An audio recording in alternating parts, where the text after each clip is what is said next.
was different from others who've been incarcerated. My time was even harsher than those on death penalty because of it was inside of a jail and I was in solitary confinement. So I was in a jail within a jail. I was isolated. I didn't have recreational programs. There was no rec yard. There was no big green field where you could run and exercise and play basketball and whatnot. I didn't have that. I didn't have those. I didn't have that. I didn't have an education program. I didn't have access to the chapel that they have in prison. I didn't have none of that. I didn't have a law library to go to fight my case. You were in a position that a lot of people can't really understand too much because, first and foremost, there's a distinct difference between jail and prison. and prison. Correct. Okay, so boom, jail and prison. Jail is meant to be temporary. It's designed to be a temporary place. So it's not as if the people who are there are looking at it as this is the place where I'm going to live. Right. So the conditions, at least from my understanding, is you're dealing with constant people coming in, constant people coming out. And they don't care about nothing. They're not trying to clean nothing. It's all types of dirty. People smell, people stink. The food is just the cheapest thing that they can get. I didn't have to deal with rats in my situation, but I know having like bologna and cheese every other day, there were plenty of times there's maggots in the bologna, and it's not right, or there's mold all over the bread, and we can't eat it. The beans are cold. It's the same meal, like clockwork, every week. Every day I got tired of looking at bologna sandwiches. Every day. I like to tell people that elementary kids were eating better than us. I would have rather an elementary menu. The kids, you know what the kids eat at elementary school. I would have rather their menu chicken tenders than the menu that there was that we were receiving in the jail. Yeah, it's bad, and to harp on what you were saying about there's a transition that's going on that people are in and out. Jail is supposed to be a place where you're innocent until proven guilty. Right. How is it jail is worse than prison? Yeah. If you're supposed to be innocent, the ones that are usually in jail are the ones that are unable to bond out. But yet they're treated harsher than those who are in prison. You have people in jail, they're ready to go to prison. They're ready to leave the jail. They're ready to accept any plea that the state is willing to give to get out that environment. But who's in jail? People of colors. Might I remind you, the whole time I spent in solitary confinement, and like you said, through the whole transition, I was on one time I encountered a Caucasian person, an inmate. One time. Throughout my whole 15 years was colored people. How? When Dade County, people think Miami-Dade County is vastly colored. No. There's plenty of white people, plenty of Caucasians in Dade County. However, they're not the one filling up the jail. They're not. But you can't tell me they're not doing the same crimes the colored people are. Or the minorities, you can't tell them they're not. So there's a fix in this system. And I could talk about it because I'm out. Right. And while I was in there, I would have been voiceless. But I could talk. I'm using my voice now to speak about what's going on in there. Right. And you were also in an extra situation too, because you weren't in general population. No. You were in max custody. You were in solitary. And I'm looking in solitary confinement. I'm like, how come every time, even when they do rotations, it's nothing but colored people? Not one time I seen a Caucasian, but one time throughout my whole 15 years, the math don't add up. It doesn't. It doesn't. At all. So I want to take you back a little bit to when you're sitting in the county. They arraigned you, right? They gave you all these charges. They told you all this stuff. In December. You still got the time with the feds stuff that you got to finish. Yes, but now they just gave you all these PBLs, these punishable by life crimes. 15 years. Solitary. There's no way you can, in this one conversation, tell me everything about these 15 years. But to the best of your ability, what was that like? 15 years of and it's not like you're doing time of something you've already been sentenced to. It's 15 years of fighting. You're fighting constantly for 15 years. You learn who are with you. I had to find God. I had to learn to find God. I found God. In that dark place, I found the only individual, the only being, the only source that I could express myself to, that I could lean on, that I could build a relationship that would not betray me, that would not leave me. Because even the ones that you believe that won't leave you dead, they expire. People can only hold on so much. Either by death, either by life they self, because they're dealing with what they're dealing with, life goes on.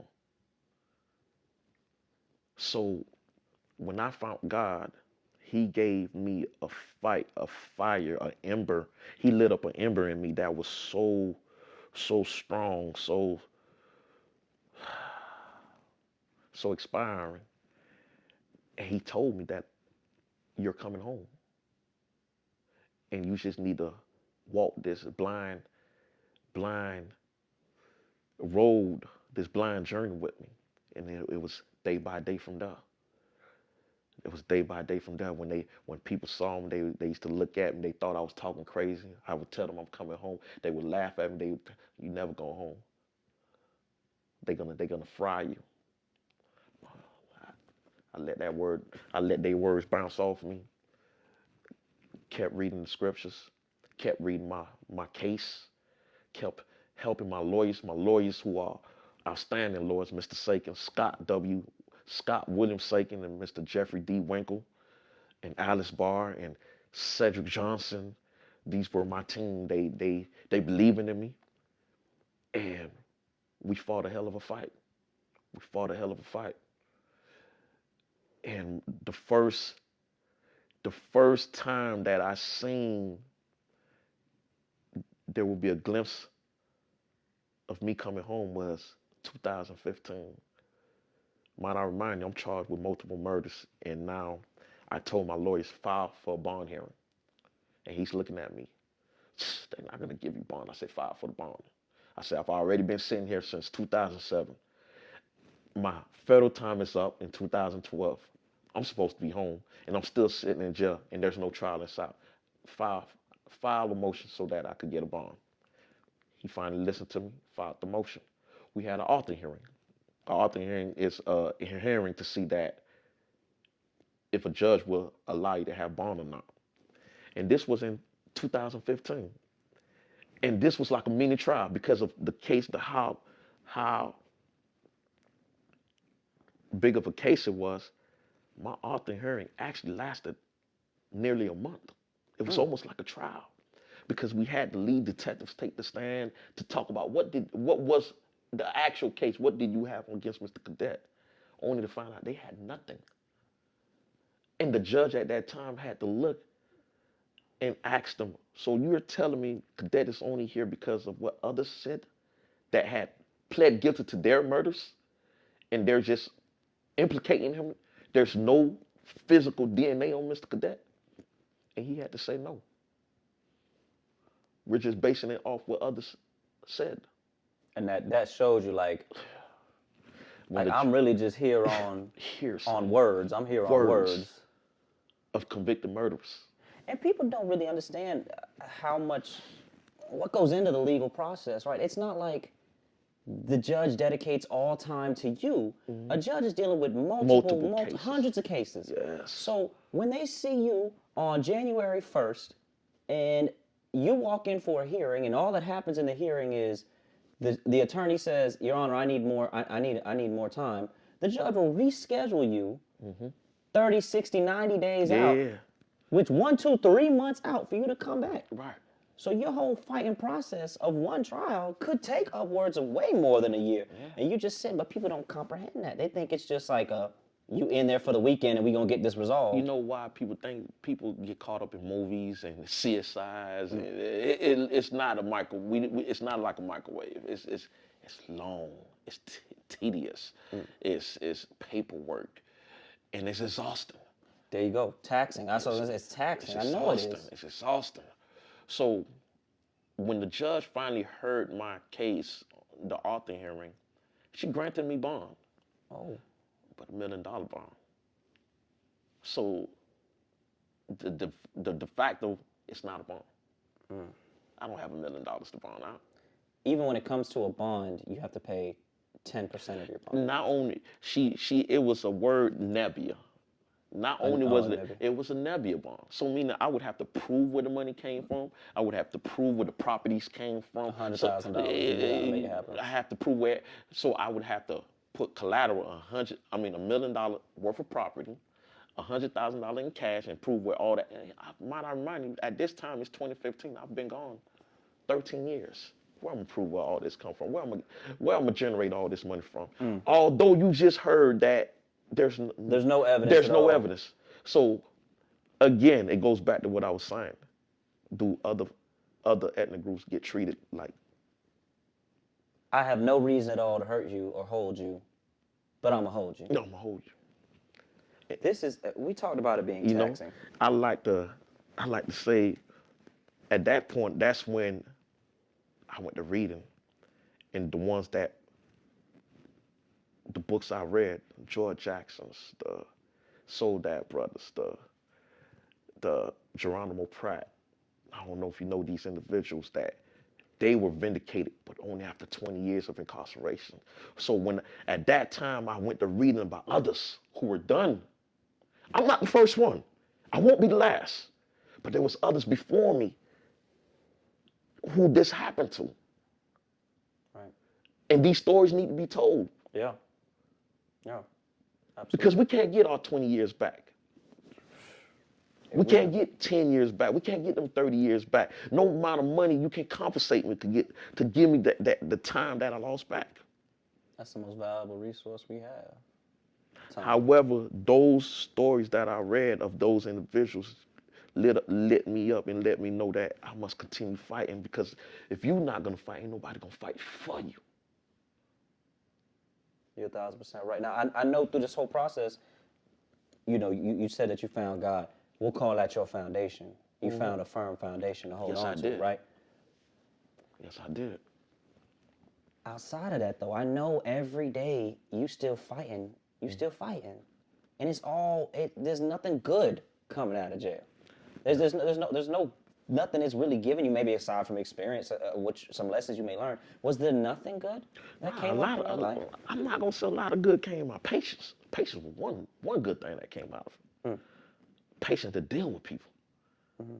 Patience to deal with situations, to know that if it's out of your control, don't worry about it.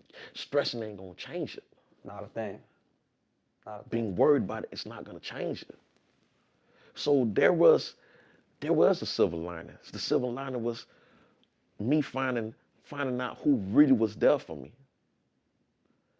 My loved ones, the ones that supported me. To find out that something that I was so intrigued by didn't mean nothing to me no more. I came to learn in life, it's not about what you want. It's to find out what you don't want. Because when you learn what you don't want, everything else you want. Because then I learned what I don't want. I don't want jail. I don't want incarceration. I don't want anything dealing with this. Anything that will put me back in this cell. I don't want to partake in it. My prison experience showed me who stood by me and who didn't. Right. I began to realize that I thought I had a crowd. I thought I had people filling the seats and filling the stands. It turns out I only had 2 or 3 ringside with me. Who was in your corner? I had my girl. I had my mama. I had my dad, my brother, my daughter, my immediate family. I had my Rosalind, my sister. I I had my spiritual brother, Brother Moore. Believe it or not, I had a good support system, a great support system. You say you girl? Yeah. You met her like before 2002? I met her in 2012 through a mutual friend. It was on and off, but she stayed the course, and she was my breath of fresh air. You know, to know you have someone that you could call and pick up no matter what they're doing, they're gonna pick up the phone call. Can you can you just tell me just a little more about how y'all met? Like, how is that possible? You locked up. What?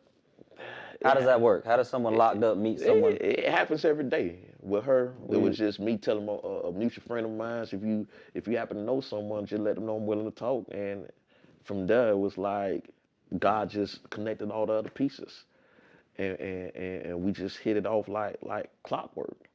And and you know, it's well documented. I was always smuggling cell phones, so I was always getting cell phones in the jail, which really assisted me with having conversations with my family. But I didn't do cell phones to do any other activity. It was just to me raising my daughter, just to do homework with my daughter, or talk to my girl, or have pictures that I can't get while in jail because they won't allow you to have certain amount of pictures through the mail. Yeah, they wouldn't even let you.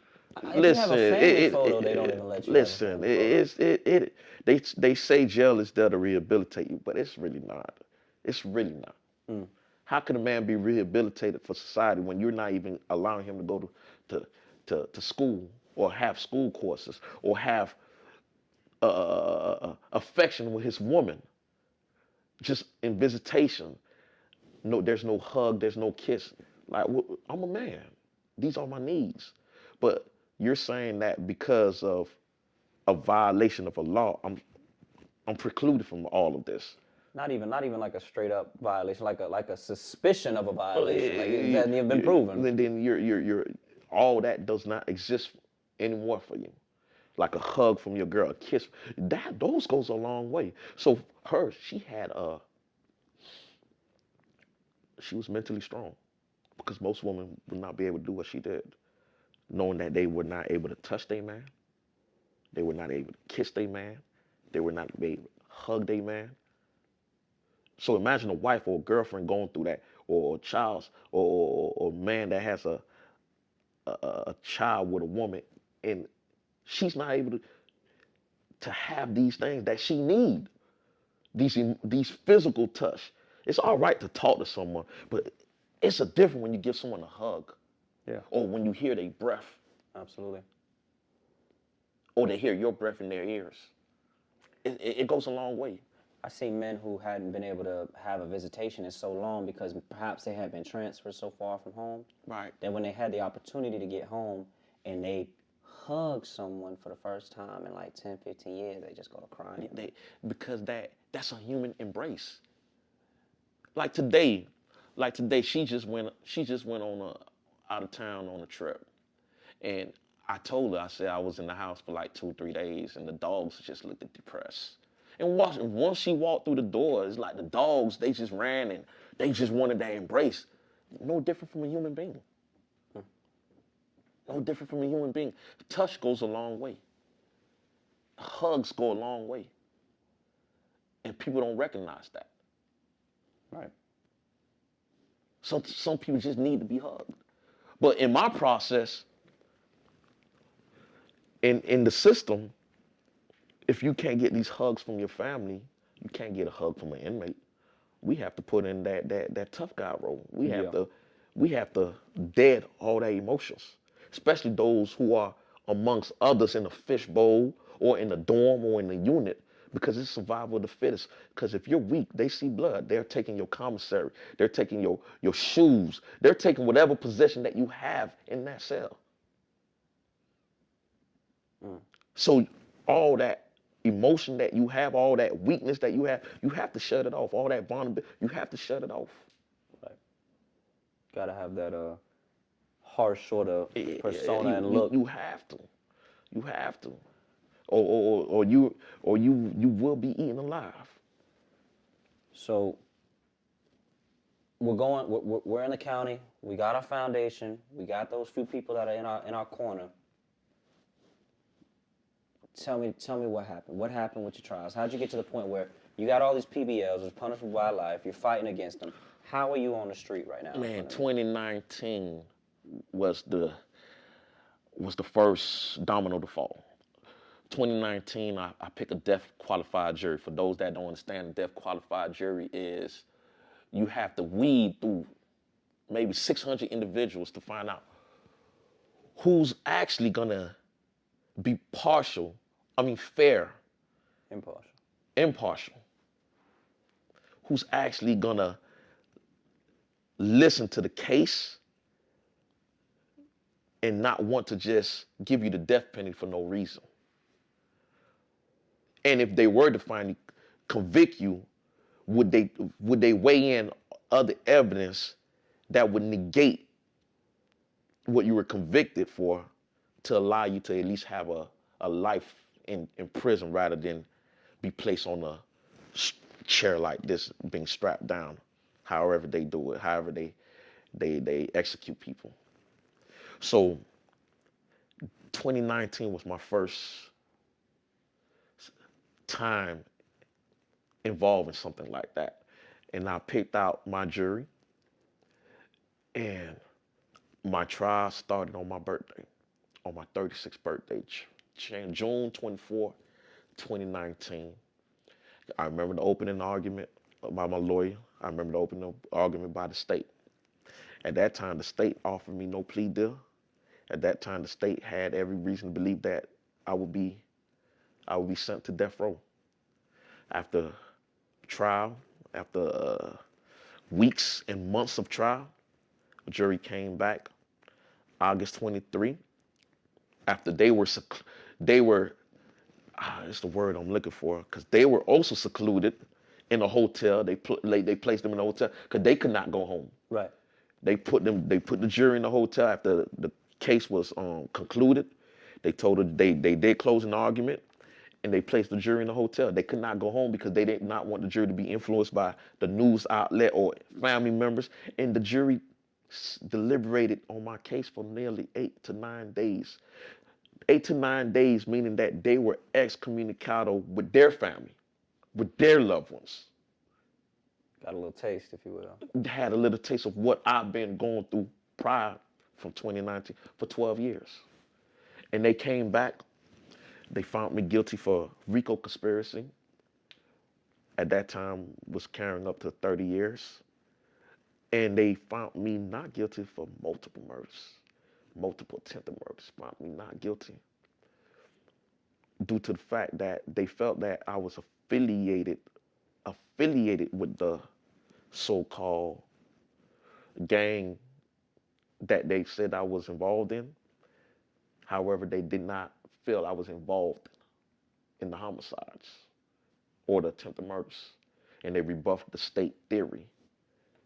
But then that put a hole in the count that they found me guilty for, because it was like, how could you find them guilty for conspiracy when you didn't find them guilty for these murders that's attached to the conspiracy? Right. That's all with the law. It all get technical now. Right. So that was the best thing that could happen to me when they found me guilty for the RICO. But not the murders. Because it was like a conflict. Yeah, it was a conflict now. Issue. Because now this count one, the RICO cannot hold, because if I were to appeal it, it would be thrown out.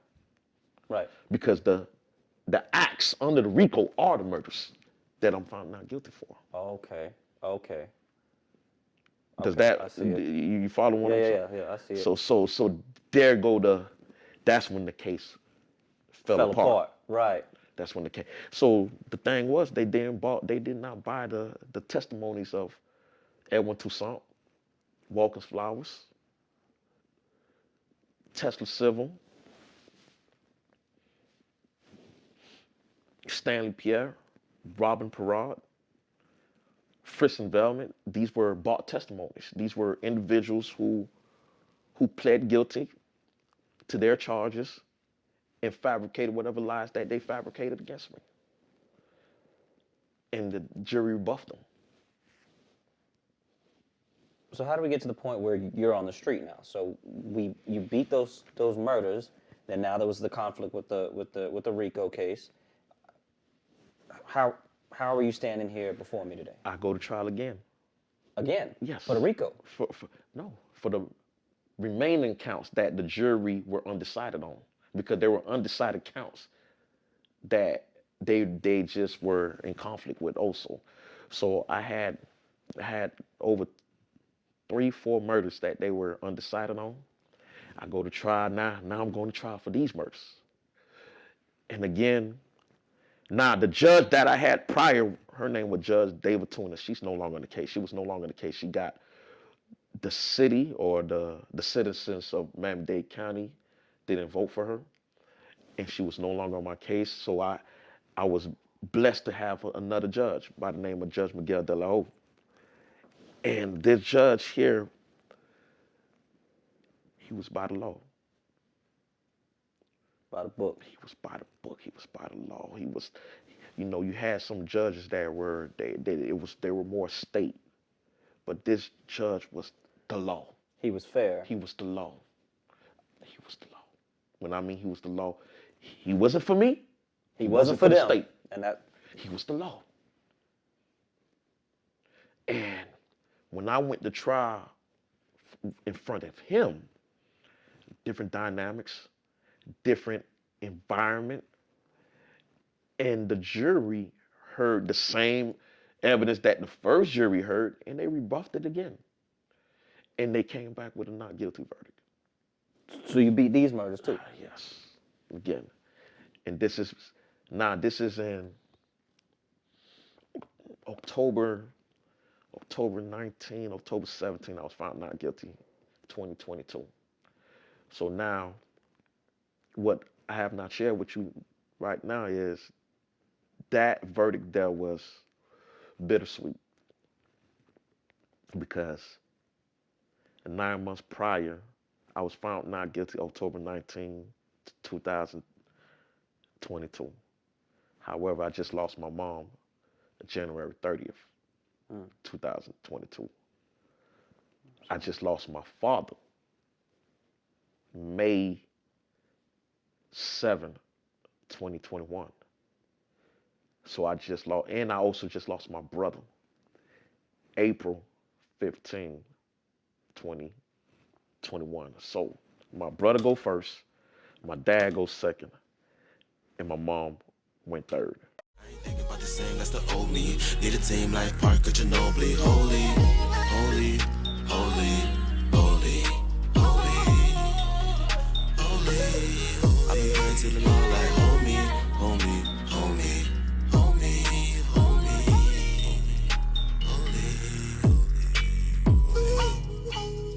holy, holy, holy, holy.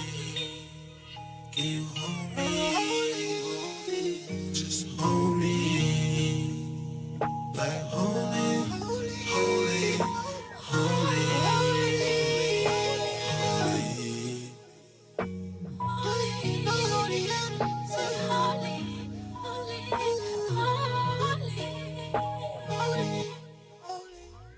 I've been praying to the Lord like holy. I've been praying to the Lord like hold me. Drowning on my pain in a cup of codeine. Rolling on the joint. So, I mean, how often are you able to make it out here to see your family? Been here, I believe, twice. Yeah, twice. It'll be my third time. Coming out here to see my parents. I came Mother's Day, and I came Father's Day. I imagine it brings a lot of different emotion at one time. Yeah, actually, let me rephrase that. I came here the first time I came out. I actually got released on my father's birthday. Unfortunately, their last memory of you was during your incarceration process and everything you were going through. They always, as you disclosed to me before, they always believed that you would be home. Right. You should be coming home. Right, never questioned. But they didn't really get to see it. So how do you think they would feel now, knowing who you are now and what you're doing, especially with your nonprofit and you're giving back and you're working and you got a healthy relationship in a good area, good solid man, upstanding citizen? I mean, how do you think they would feel? They would say, I told you so. Yeah. They would tell me, we knew it was in you. You know, you were just steered in the wrong direction. We believed in you. At one time, I remember they said I could be the president.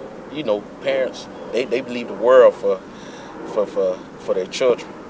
Yeah. So I truly believe in my heart they transition to move mountains. I'm talking about invincible mountains, that barriers that was keeping me in them. Because as soon as they transition, it's not.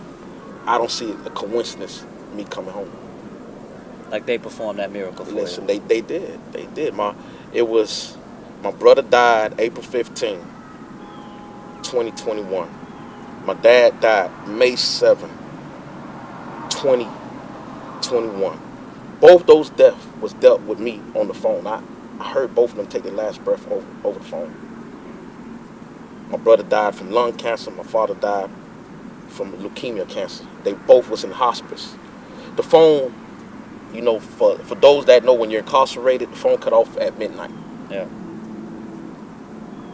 They died before midnight with me on the phone, telling me how much they love me.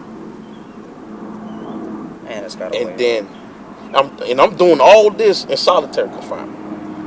No one to vent to, no one to talk to. Just me, myself, and I had to deal with it. Can't talk to my mom because she has dementia.